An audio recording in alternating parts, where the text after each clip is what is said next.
com bônus equatorial. Agora a gente vai receber aqui no Notícias da Boa a doutora Carol Freire, que é cirurgiã dentista, especialista em ortodontia, que vai conversar com a gente um pouco sobre respirador bucal. Bom dia, doutora Ana Carolina, seja bem-vinda ao Notícias da Boa. Bom dia, obrigada. Doutora, para a gente começar, eu gostaria que você explicasse para a gente o que é o respirador bucal. Certo. A respiração, normal, o certo é a gente respirar sempre pelo nariz. Desde pequenininho, quando a respiração nasal, ela ajuda no desenvolvimento crânio-facial, né? No desenvolvimento da boca, da cabeça. E existe um equilíbrio muscular quando a gente respira pela boca. Então, o equilíbrio muscular entre a língua, a bochecha, o lábio. E essa respiração nasal, ela nos ajuda no desenvolvimento da sucção, da mastigação, da deglutição, na fonação, em algumas palavras, né, que a gente precisa vedar o lábio direitinho para falar. E aí a respiração bucal acontece quando a gente não consegue fazer essa respiração somente pelo nariz. A gente precisa da ajuda da boca para respirar, né? Quando tem alguma obstrução no nariz, rinite, sinusite, adenoide, né? Isso aí tudo influencia para que a gente não consiga respirar bem pelo nariz e precisa utilizar a boca para respirar. Doutora Ana Carolina, e quais são os principais problemas que são acarretados por essa respiração bucal? Pronto, como eu disse para você, como a gente não tem um equilíbrio muscular quando a gente respira pela boca, esse desequilíbrio muscular acarreta com que o que a gente chama popularmente de céu da boca, né, o palato, ele fica estreitinho, porque a língua ela não fica posicionada na posição correta lá no palato, no céu da boca. Ela vai pousar embaixo, na mandíbula, né, no queixo, digamos assim. E isso aí vai acarretar o desequilíbrio muscular, vai fazer com que na parte superior só haja a ação da bochecha e vai fazer o céu da boca, o palato ficar estreitinho, atrésico. Aí vai causar mordida, que a gente chama de mordida cruzada, vai causar mau hálito, o sono fica conturbado, a pessoa não tem qualidade de sono, porque como ele não consegue respirar direitinho, acorda várias vezes na noite. Então, o sono fica conturbado, ronco, causa mau hálito, sonolência durante o dia, problemas de garganta. Doutora, e como é feito o diagnóstico desse tipo de respiração disfuncional? Essa respiração errada é um diagnóstico multifuncional, né? Vai ser a gente aqui no consultório odontológico, o otorrino, a fonoaudióloga. Normalmente é que a gente observa alguns sinais, né? A mordida errada, o posicionamento da língua errado, o lábio não fica com a força necessária. E aí, quando a gente vê esses sinais, a gente encaminha para o otorrino para a gente ter esse diagnóstico complementar, né? Aí o otorrino vai dar um posicionamento para a gente de como se realmente está tendo essa respiração bucal, né?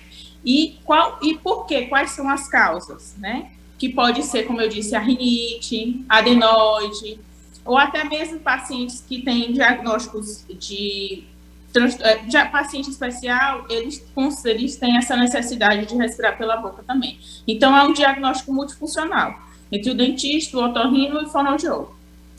Doutora, e quais são as principais medidas de intervenção no caso dessas pessoas que, após o diagnóstico desse problema? Certo. Quando a gente tem um diagnóstico do dentista, o que a gente vai fazer? Como o céu da boca, o palato fica estreitinho, a gente precisa de aparelhos que vão realizar a expansão desse ossinho superior, dessa parte superior da boca, da maxila. E a gente faz esse tipo de intervenção com esses aparelhos que vão expandir. Como é que esses aparelhos funcionam? Esse ossinho superior aqui, até uma certa idade, ele é unido, como se fosse em duas partes. E quando a gente coloca esse aparelho expansor, a gente usa um mecanismo que vai conseguir expandir esse ossinho, fazendo com que ele fique mais alargado, que o céu da boca, o palato, não fique mais estreito, como era antes. Mas não adianta só a gente fazer esse procedimento se o paciente não, no otorrino, não tratar a causa. Então, a gente trata a consequência, mas o paciente precisa tratar a causa daquilo ali, porque a gente, às vezes, a gente pode ajeitar, mas se a causa não for removida, né, não vai adiantar, porque vai continuar o desequilíbrio muscular.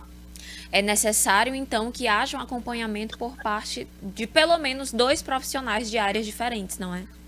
Exatamente. O otorrino e o dentista, em alguns casos, quando já afeta a fonação, né? Aí a gente encaminha para o fonoaudiólogo também. Porque a fonética, se a gente não consegue vedar o lábio direitinho, encostar os dentes direitinho, algumas palavras não vão sair corretamente. Então, às vezes a gente trata, o otorrino trata, mas por causa de um vício que aquele paciente já tem, ele vai ficar com a dificuldade na fonética. E aí a gente precisa de ajuda do fonoaudiólogo também.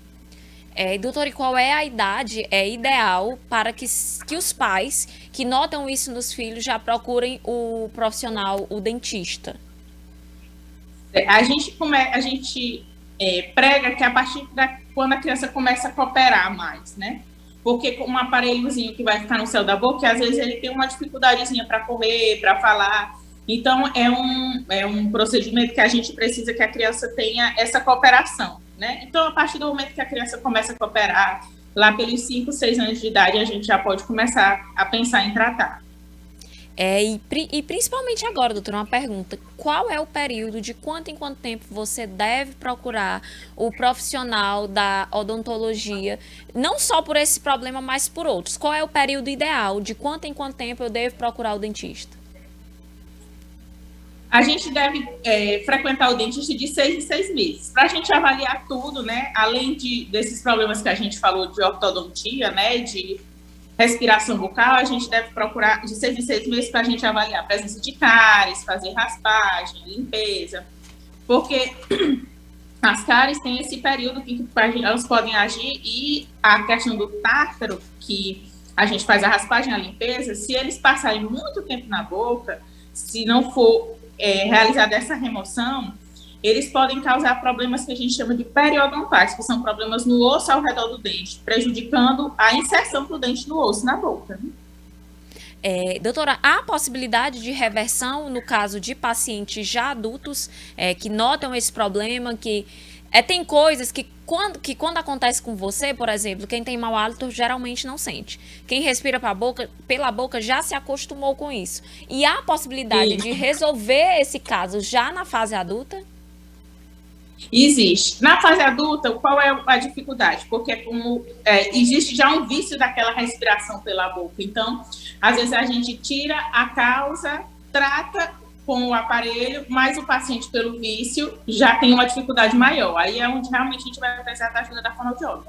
Mas no adulto a gente tem sim como tratar essa respiração bucal. Às vezes, quando o paciente já está com o palatozinho, o céu da boca já muito estreitinho, a gente não consegue mais tratar só com o aparelho. Tem que pensar no método, numa ajuda do aparelho com o método cirúrgico para tratar. Doutora Ana Carolina, muito obrigada pela sua participação, muito obrigada pela sua disponibilidade para falar sobre um assunto que não é muito discutido, mas que é muito comum. É muito comum, apesar de não ser discutido. Muito obrigada pela sua disponibilidade.